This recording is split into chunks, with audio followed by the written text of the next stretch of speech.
ஆன்மீகம் வேர்ல்ட் நேயர்கள் அனைவருக்கும் வணக்கம். பராபவ ஆண்டு ஆவணி மாதத்திற்கான பொதுவான பலனை முதல்ல பார்ப்போம். சிம்ம ராசியில சூரியன் பிரவேசிக்கின்ற மாதம் ஆவணி மாதம். சூரியன் தன்னுடைய ஆட்சி வீட்டுக்கு வந்தாலும் கேதுவோட சேர்ந்து கிரகஸ்தம் ஆகுறதுனால அரசியல் அதிகாரிகளுக்கும் அரசு அதிகாரிகள் அரசியல் சார்ந்த பிரமுகர்கள் எல்லாருக்குமே இந்த மாசம் ஒரு கஷ்டமான சூழ்நிலை இருக்கும். பதவி பறி போகிறது, பதவி இழக்கிறதுக்கெல்லாம் இந்த மாசம் வாய்ப்பு இருக்கு. சுக்கிரன் நீச்சமாகிறதுனால பெண்கள் சார்ந்த எல்லா விஷயமுமே ஒரு தடை தாமதமா இருக்கும். பெண்களுக்கு அநீதிகள் அதிகமா நடக்கக்கூடிய வாய்ப்பும் இருக்கு. சனி மீனத்துல நீர் ராசியில இருந்து கடல் சார்ந்த பிரச்சனைகள் அதிகமா உருவாகும். கடல்ல விபத்து, கடல்ல பூகம்பம் வர்றது, கடல் அலைகள் அதிகமாகிற மாதிரியான பிரச்சனை எல்லாம் வரும். சனி வக்ரமா இருக்கிறதுனால கல்ஃப் கண்ட்ரிஸ் சார்ந்த இடங்கள்ல இது அதிகமா இருக்கும். யூரோப்பியன் கண்ட்ரீஸ்ல அட்லாண்டிக் ஓஷன் சார்ந்த பகுதிகளில் இந்த மாதிரியான பிரச்சனைகள் அதிகமா இருக்கும். இது பொதுவான உலகியல் கணிப்பு. தனுசு ராசி, ராசிக்கு அதிபதி குரு 8ல போய் உச்சமா இருக்கிறாரு. ராசிய யார் யார் பாக்குறாங்கன்னு பார்த்தா சனி பகவான் பாக்குறாரு. இந்த ராசிக்கு அவ்வளவு நன்மை செய்யக்கூடியவர் கிடையாது. ஏன்னா இந்த ராசி சனியோட வீட்டுல தான் குரு நீச்சமாகிறாரு. அப்ப அவருடைய பார்வை இந்த ராசிக்கு இருக்கிறதுனால ஒரு பெரிய அளவுல அதிர்ஷ்டம் எல்லாம் உங்களுக்கு கிடைக்காது. உழைத்தால் மட்டுமே வருமானம் இந்த ஒரு மாதம் முழுமையும். 3ல ராகு இருக்கிறாரு. 3 அப்படிங்கிறது பத்திரப்பதிவு. பத்திரப்பதிவுல ஏதோ ஒரு ஏமாற்றம் நடக்கக்கூடிய ஒரு காலமா இருக்கு. 3 அப்படிங்கிறது பயணம் சார்ந்த விஷயம். அப்ப பயணத்துல யாரோ உங்களை ஏமாத்த போறாங்கன்னு அர்த்தம். ட்ரெயின்ல போறீங்க இல்லைன்னா பஸ்ல போறீங்கன்னா கவனமா போகணும். வேற ஒருத்தவங்க கீழே உங்களுக்கு ஏமாறக்கூடிய ஒரு நேரமா இந்த மாசம் இருக்கு. 7ல செவ்வாய் இருக்கு. இந்த செவ்வாய் பாத்தீங்கன்னா 12 5க்கும் உடையவர் 7ஆம் வீட்டுல இருக்கிறாரு. இந்த செவ்வாயுடைய பார்வை நேரா 7ஆம் பார்வையா ராசியை பாக்குறதுனால உடல் உஷ்ணம் அதிகமா இருக்கும். உடல் உஷ்ணம் அதிகமா இருக்கிறது மட்டும் இல்லாம கண்கள் உஷ்ணத்தினால கண்கள்ல கட்டி வரும். செவ்வாயினுடைய கொடூர பார்வை அப்படிங்கிறது 8ஆம் பார்வை. அப்ப 8ஆம் பார்வையா நேத்திரம் அப்படின்னு சொல்லக்கூடிய 2ஆம் வீட்டுக்கு இருக்கிறதுனால கண்கள்ல கொப்பளம் அதிகமா இருக்கும். கண் சார்ந்த பிரச்சனை வரும். இந்த நேரத்துல கண் ஆபரேஷன் பண்ணணும்னு இருக்கிறவங்களுக்கு சரியான கால நேரத்தை எடுக்கணும். செவ்வாயினுடைய பார்வை குணமாக்குற தன்மையும் இருக்கு. ஆனா அதே சமயத்துல அந்த ஆபரேஷன் மூலமா சில தேவையில்லாத வலியையும் கொடுக்கக்கூடிய காலமாவும் இருக்கு. அதனால இந்த மாசத்துல எந்த நாள்ல கண்களுக்கு ஆபரேஷன் பண்ணலாம் அப்படின்றத பார்த்துட்டு நீங்க பண்றது ரொம்ப நல்லது. பொதுவா ராகுவோட நட்சத்திரம் மருத்துவ நட்சத்திரம்னு சொல்லுவாங்க. முதல்ல பிறக்கும் பொழுதே மருத்துவர் அப்படின்னா அஸ்வினி.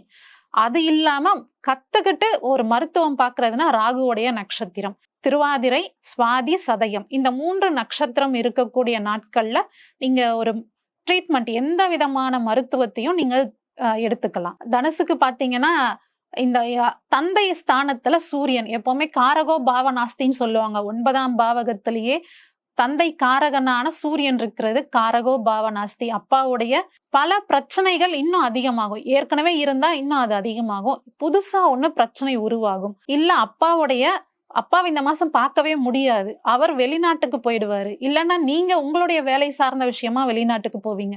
அப்ப அப்பாவுடைய எல்லா அனுகூலமும் இந்த மாசம் உங்களுக்கு கிடைக்காது. தந்தையுடைய பாசமும் கிடைக்காத ஒரு சூழ்நிலை இந்த மாசம் இருக்கு. 10ஆம் பாவகத்துல சுக்கிரன் நீச்சமா இருக்கிறாரு. 10 அப்படிங்கிறது கர்மஸ்தானம். கர்மஸ்தானத்துல ஒரு கிரகம் நீச்சமா இருக்குன்னா அந்த காலகட்டத்துல நம்ம ரொம்ப நிதானமா பக்குவமா செயல்பட வேண்டிய ஒரு காலமா இருக்கு. கர்மஸ்தானம் அப்படிங்கிறது நம்ம மற்றவர்களுக்கு செய்யக்கூடிய எதிர்பார்க்காத ஒரு உதவி. எதிர்பார்த்து செய்யக்கூடிய உதவி கிடையாது. எந்த வித உதவியும் எதிர்பார்க்கல. அவங்களுக்கு எந்த விதமான நன்மையும் எதிர்பார்க்காம செய்யறதுதான் 10ஆம் பாவகம். அதுல சுக்கிரன் போய் நீச்சமா இருக்கிறதுனால இந்த மாசம் நீங்க பெண்களுக்கு தேவையான உதவிகள் செய்யணும். பெண்கள் திருமணத்துக்கு நீங்க உதவி செய்யலாம். இல்ல பெண் குழந்தைகள் ஸ்கூல்ல படிக்கிறாங்கன்னா அவங்களுக்கான ஃபீஸை கட்டலாம். அவங்களுக்கு என்னென்ன மாதிரியான உதவி தேவைப்படுது அப்படின்றத தெரிஞ்சுட்டு அவங்களுக்கு நீங்க உதவி செய்யறது இந்த மாசம் நீங்க செய்யக்கூடிய ஒரு நல்ல பரிகாரமா இருக்கும். மகர ராசி, மகர ராசிக்கு 2ல் ராகு, 3ல் சனி. இப்ப 2ல ராகு இருக்கிறதுனால பேச்சுல கவனம் இருக்கணும். என்ன வார்த்தை பேசுறோம் அப்படின்றது தெரியாம ஒரு வார்த்தை வெளியில வந்துரும். அதன் மூலமா குடும்பத்துல தேவையில்லாத பிரச்சனை வரும். ஏன்னா 2ஆம் அதிபதி 2க்கு 2, சனி பகவான் 3ல இருக்கிறாரு, அவர் 2க்கு 2.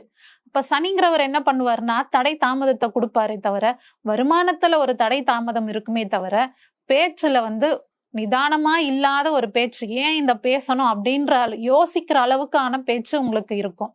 3ல சனி பகவான் இருக்கிறாரு. சகோதரர்களுக்கு ஒரு உடல்நிலை பிரச்சனை இருக்கும். சகோதரர்கள் மூலமா உங்களுக்கு ஒரு துன்பம் இருக்கிறதுக்கான வாய்ப்பு இருக்கு. அப்போ சகோதரர்களோட பாக பிரிவினை இருக்குன்னா இந்த காலகட்டத்துல நீங்க பேசவே கூடாது. பேசணும் அப்படின்னு நினைச்சீங்கன்னா குரு வந்து இந்த கிரகத்தை பார்க்கறத வந்து குரு கடகத்துல இருந்து நகர்ற வரைக்கும் அந்த இதோ இருக்கவே கூடாது. குரு பார்க்கிற இடம் வந்து நல்லா பலமா இருக்கும். அப்ப உங்களுடைய 3ஆம் பாவகம் வலிமையா இருக்கும் பொழுது உங்களை விட உங்க தம்பி தான் வலிமை அதிகமா இருக்கும். உங்களுக்கு பாக பிரிவினையில சரிசமமா வரணுமா, இல்லைன்னா உங்க தம்பிக்கு அதிகமான இது போகணுமான்றத பார்க்கணும். அப்ப குருவுடைய பார்வை உங்களுடைய ராசிக்கு வரும்பொழுதுதான் உங்களுக்கான இடம் அதிகமா கிடைக்கும். அந்த காலகட்டத்தை தேர்ந்தெடுத்து நீங்க இந்த விஷயத்தெல்லாம் நீங்க பேசலாம். 5ல 5ஆம் அதிபதியான சுக்கிரன் 9ல போயிட்டு நீச்சமாகிறாரு. அப்ப குழந்தைகள் மூலம் தேவையில்லாத ஒரு பிரச்சனையெல்லாம் வரக்கூடிய காலமா இருக்கும். அதுவே பெண் குழந்தைகளா இருந்தா அவங்கள நீங்க கண்ணும் கருத்துமா பார்த்துக்கணும். ஆண் குழந்தையா இருந்தா அவங்களுக்கு உடல்ல ஏதாச்சும் ஒரு பிரச்சனை இருக்கும். அதெல்லாம் நீங்க இந்த காலகட்டத்துல கவனமா பார்த்துக்கணும். 6ல செவ்வாய் இருக்கு. 6 அப்படிங்கிறது எதிரிகள். செவ்வாய் அங்க போய் இருக்கிறதுனால உங்களுக்கு 4ஆம் அதிபதி 6ல போயிட்டு இருக்கிறதுனால வீட்டுல ஏதாச்சும் ஒரு பிரச்சனை வரும். உங்க வீட்டுல சரி செய்யக்கூடிய விஷயங்கள் இருக்கும். செவருக்கு பெயிண்ட் அடிக்கிறது, இல்லைன்னா செவருக்கு தரைய வந்து மாத்துறது, இந்த மாதிரியான விஷயங்கள்னால உங்களுக்கு செலவு அதிகமா இருக்கும். எதிரிகளுடைய நிலை பலமா இருக்கும். எதிரிகள் நீங்க இப்ப உங்களை விட அவங்களுடைய பலம் அதிகமா இருக்கும். ஏன்னா நீங்க இப்ப பலவீனமா இருக்கீங்க. அதனால உங்களுடைய எதிரிகள் அவங்களா வந்து சண்டைக்கு வந்தாலும் நீங்க அமைதியா போறது நல்லது. 7ல குரு உச்சமா இருக்கிறாரு. குரு இருக்கிற இடத்தை விட பார்க்கிற இடத்துக்கு நல்ல பலம் அதிகம். குரு பார்க்கிற இடம் சுபிட்சமா இருக்கும்னு சொல்லுவாங்க. 7ஆம் இடத்துல இருந்து திருமண உறவை கொடுத்தாலும் அது பார்க்கிற இடம் உங்க லக்னம். அப்ப உங்களுக்கான பலம் பலவீனமா அறிஞ்சு உங்களுடைய திருமணத்தை நீங்க பாத்துக்கணும். பொதுவா 7ல குரு உச்சம் ஆண்களுக்கு இருந்தா அவங்களுக்கு வந்து திருமணத்துல ரொம்ப தடை தாமதமா இருக்கும். ஆனா ஒரே ஒரு விஷயம் என்னன்னா, இது சுப கர்த்தாரி யோகத்துல இல்லாம பாவ கர்த்தாரி யோகத்துல இந்த மாசம் இருக்கு. ஒரு பக்கம் செவ்வாய், இன்னொரு பக்கம் சூரியன் கேது இருந்து குரு பாவ கர்த்தாரியில இருக்கு. அப்ப திருமணம் இந்த மாதம் மகர ராசிக்கு திருமணம் தள்ளி போகும். கூடிய விரைவில் முடிய போகுது அப்படின்னு இருக்கிறது கூட ஒரு மாசம் நிறுத்தி வச்சுட்டு அதுக்கு அடுத்த மாசம் தான் பேசி முடிக்கிற மாதிரியான சூழ்நிலை இருக்கு. 8ல கேது. 8 அப்படின்னாலே அதிர்ஷ்டம்னு அர்த்தம். நிறைய பேர் 8னா விபத்து, 8னா தடை தாமதம் வழக்கு அப்படின்லாம் சொல்லுவாங்க. ஆனா 8ங்கிறது தான் அதிர்ஷ்டம். இந்த 8ஆம் பாவகத்துல பலம் அதிகமா இருக்கக்கூடாது. சூரியன் இருந்து 8ஆம் பாவகத்தை அதிகப்படுத்தினாலும் அங்க கேது இருந்து சூரியனுடைய பலத்தையே குறைக்கிறாரு. அப்ப 8ஆம் பாவகத்துடைய பலம் குறைகிறதுனால இந்த மாசம் முழுக்கவே உங்களுக்கு ஆயுள் சார்ந்த பயம் எதுவுமே கிடையாது. அதிர்ஷ்டம் உங்களை தேடி வரும். 9ல சுக்கிரன் நீச்சமா இருக்கிறாரு. தந்தை இருக்கிறவங்க எல்லாருமே வந்து தந்தைய நல்லா பாத்துக்கணும். 10ஆம் அதிபதியான சுக்கிரன் 9ல போய் நீச்சமாகிறாரு. 10 அப்படிங்கிறது தொழில், 9ங்கிறது தந்தை. அப்ப தொழில் மூலம் கிடைக்கக்கூடிய வருமானம் எல்லாம் யாருக்காக செலவு பண்ண போறீங்கன்னா உங்க தந்தைக்காக தான் செலவு பண்ண போறீங்க. அவருடைய உடல் நலத்தை பார்த்துக்கணும். அவர் எப்படி இருக்கிறாரு, அவருக்கு நீங்க பணிவிடை செஞ்சாலே இந்த செலவு எல்லாமே குறைஞ்சிரும். அவருடைய மனசு நோகாம நடந்துகிட்டீங்கன்னா இந்த செலவு எல்லாமே உங்களுக்கு குறையக்கூடிய ஒரு மாதமா இருக்கு. இந்த மாசம் உங்களுக்கு அதிர்ஷ்டத்தை கொடுக்கக்கூடியவர் யாருன்னு பாத்தீங்கன்னா குரு பகவான்.